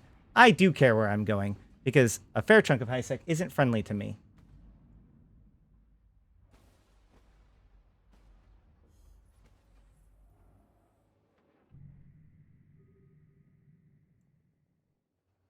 All right. Let's see. So far, so good. What kind of forces are in here?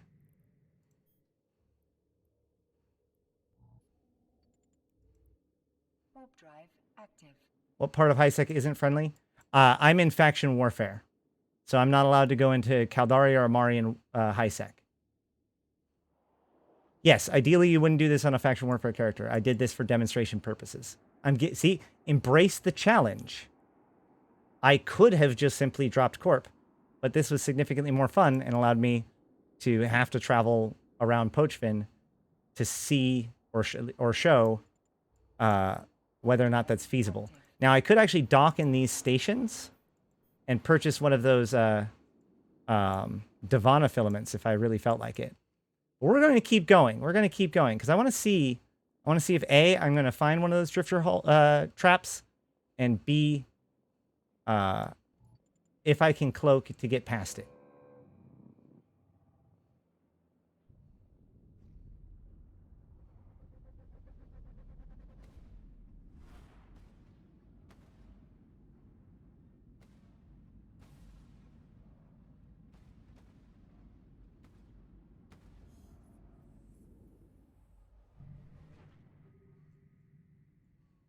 So far, so good. We're going to go check out the disrupted gate. Warp drive active.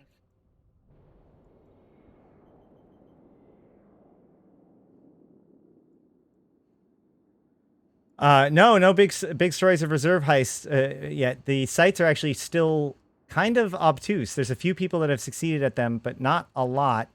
And there's not a lot of information about them yet. They're hard to find. You need at least 3 people, and they're pretty hard to do.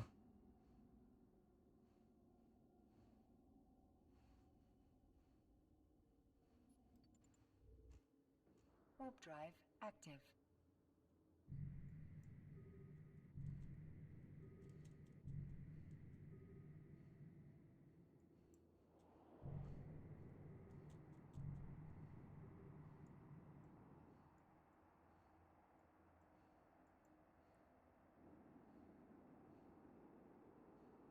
That home system, the home system that we ended up in was the worst of the 3 options for me, which is Bob's way of saying, go walk. So here we are.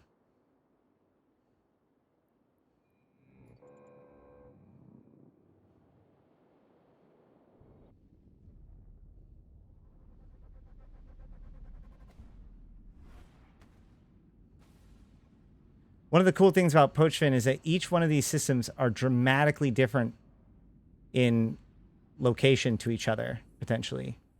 So depending on which site you end up in, just a couple of jumps in Pochfin can represent huge travel as far as like actual light year distance.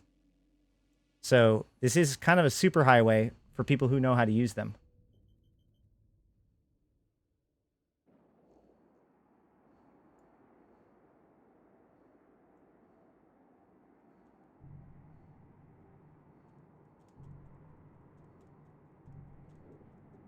It's looking kind of quiet today, though, thankfully, so far. We've still got 4 more jumps.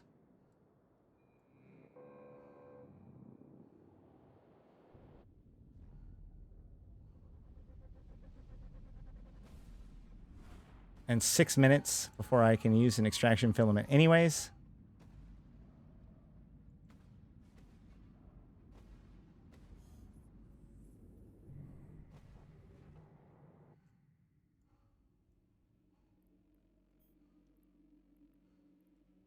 Just like in nullsec, I'm going to be warping to celestials near a gate to be able to scan the gate to make sure there's no bubbles or anything, because those can exist in Pochfin.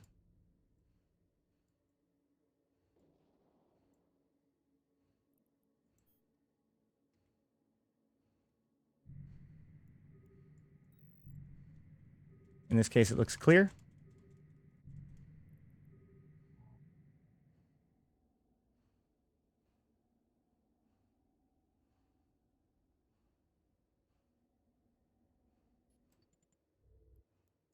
Warp drive active.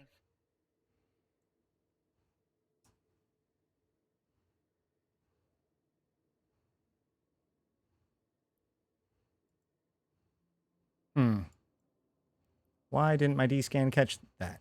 Weird. I must have messed something up.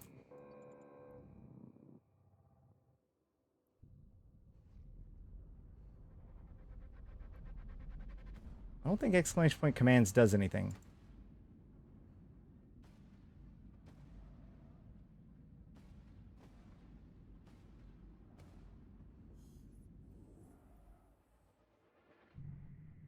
Hey, buddies.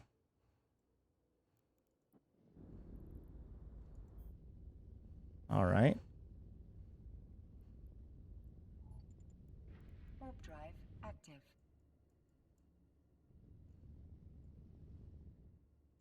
What is the link to the guide that you wrote on exploration? Let me find it real quick.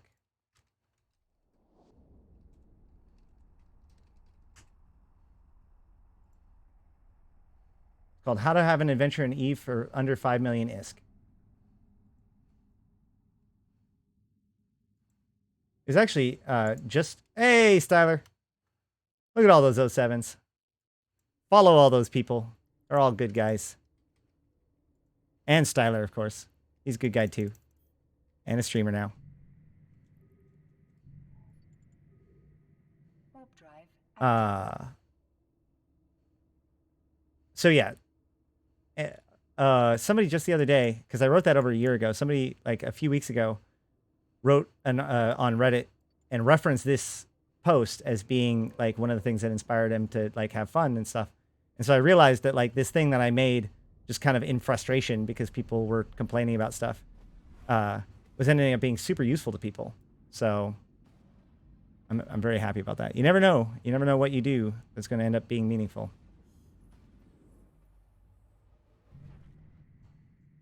Just like you never know when you're going to jump into a system and have it be full of things that want to kill you. Torpor. Jesus! Why can't we find systems like this when we're running around to go fight things? Anyway. One last jump. Which is, of course, the most dangerous, because if anybody wanted to hunt for me, they know where I'm going, so this is where they'll be. Active. We'll see.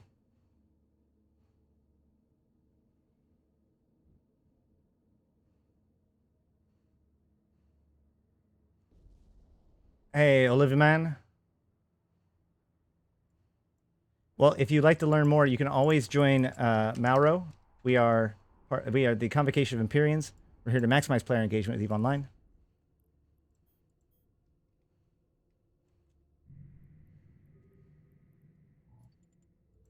Warp drive active. I did see I referenced the exploration video on YouTube today. One of the interesting things about it is they actually referenced the rule of 6, which is the first time that CCP has officially formally acknowledged the rule of 6 as a thing.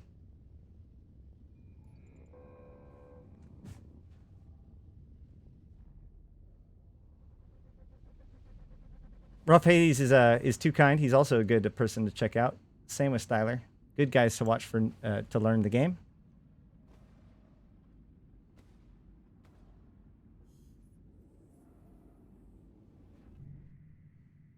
All right, here we go. Made it to Vale.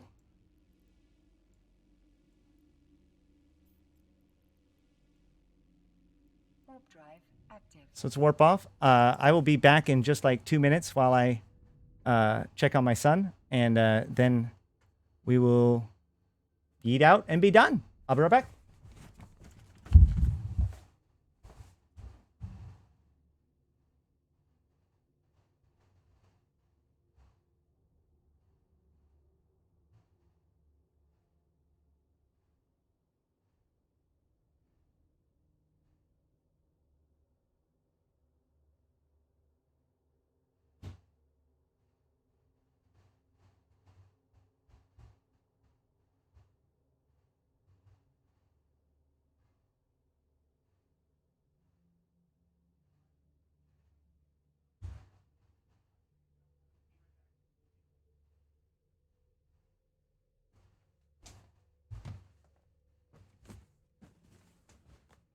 All right.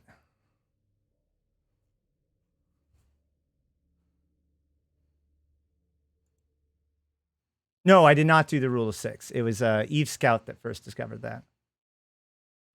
I don't have any affiliation with the war, although I do know people on both sides.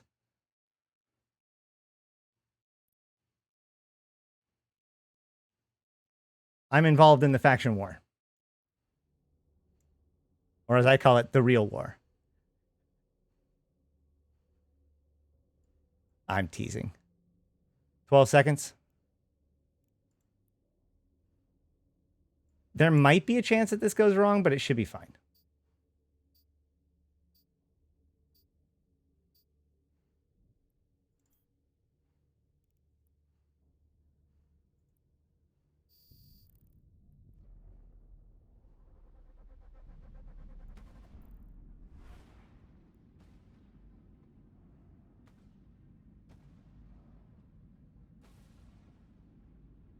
Yeah, well, yeah, the Eve subreddit, which was already kind of questionable at the best of times, has kind of fallen off a cliff. That's true. And I am in Galente space. Excellent. We have made it all the way home. I am...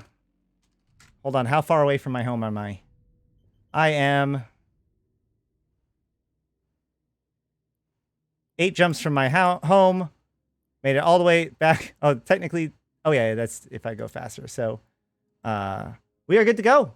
We made it out there. We got some sites. We got about 55 million worth of stuff. We got back home all in 2 hours. That is exploration. That I hope that teaches kind of a lot, if not all, of the different pieces that you need. If not, there are lots of other good YouTubers and other videos and guides. If you want to, you can open up the agency and for the basics of exploration. If you open up if you open up the agency and go to the help section, there's a whole bunch of videos now about these kinds of things that you can get the information from, including, you know, all these different stuff.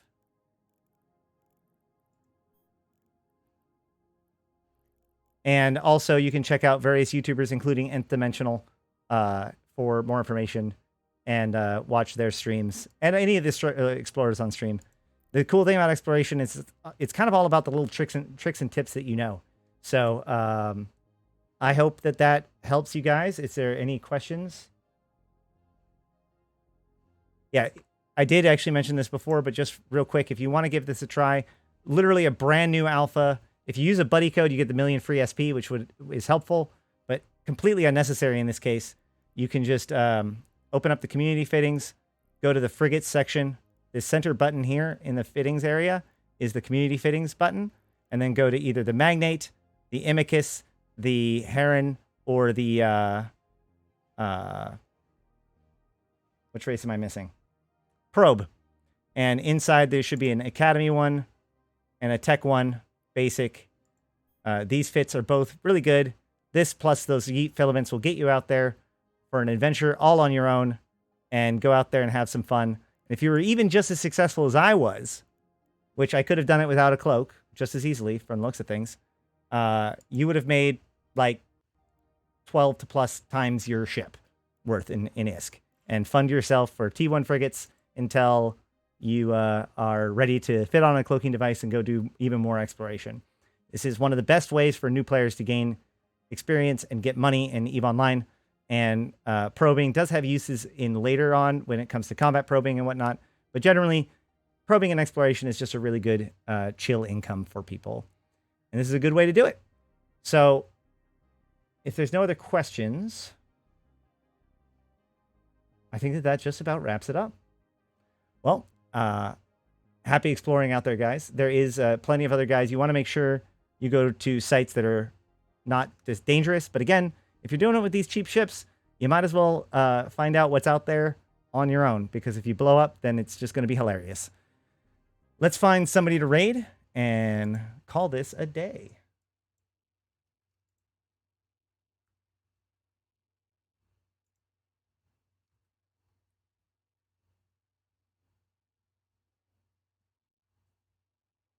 Let's see. Oh, Nth Dimensional's live. We'll head on over there. Oh, he's doing it with Mr. Gibbons. He's doing his tutorial thing. And then I think tomorrow we'll be live. We'll be back with doing Abyss. We'll be doing Abyss. If not tomorrow, then by the 1st for sure, because that's my contractual obligation. Let's go for Sidewinder. He's a good dude. We're going to raid Sidewinder. I've been Ashrothi. I've been playing this game since 2010, talked about it since 2012, and I'm here to put even to context for you, my fellow Empyreans. Thank you all for watching, whether it's live on Twitch or on YouTube. Thank you for checking it out. If you like what I do and want to support it, please consider subscribing on Twitch. It gets you all of those cool emotes. Following on YouTube. And you can also support me on my Patreon. Please, if you can, go over to the YouTube. Check out my stuff on there. Or if you are watching on this YouTube, hit the subscribe button and the little bell. My videos still don't get pushed out to a lot of people because we have yet to sacrifice enough to the algorithm gods. So a lot of my videos come out and then don't get pushed to a lot of people, don't get a lot of views. So if you miss an episode, or it's worth going back and checking out my my stream or my YouTube, because every once in a while you end up with, like yesterday when I post a 7-hour-long PvP video and a whole bunch of other little fights and stuff coming out. We've got, over the next couple of weeks, or for the next week, we've got every 12 hours, we've got a little fight from that 7-hour video that's going to be coming out at a regular cadence on the YouTube. And so we're working really hard to make that better for everybody. I hope you guys like it. Please give me some feedback either way.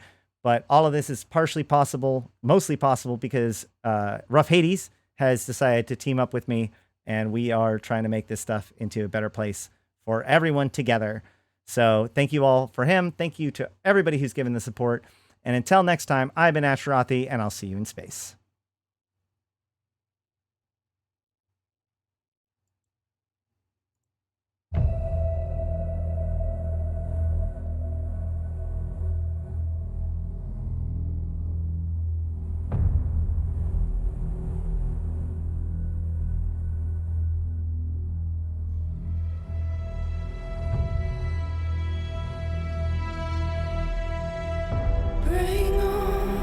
I saw it. I said people watching, but thank you to viewers like you.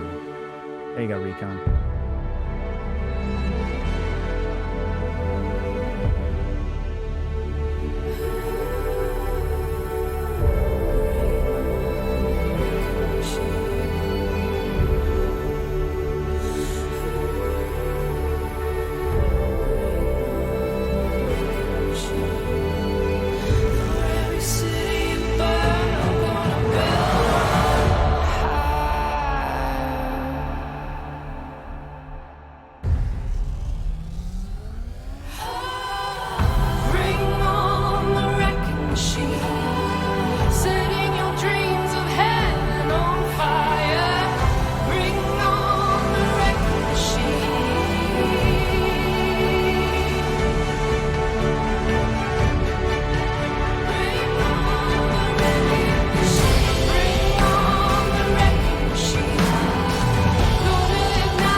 Doing some more faction warfare.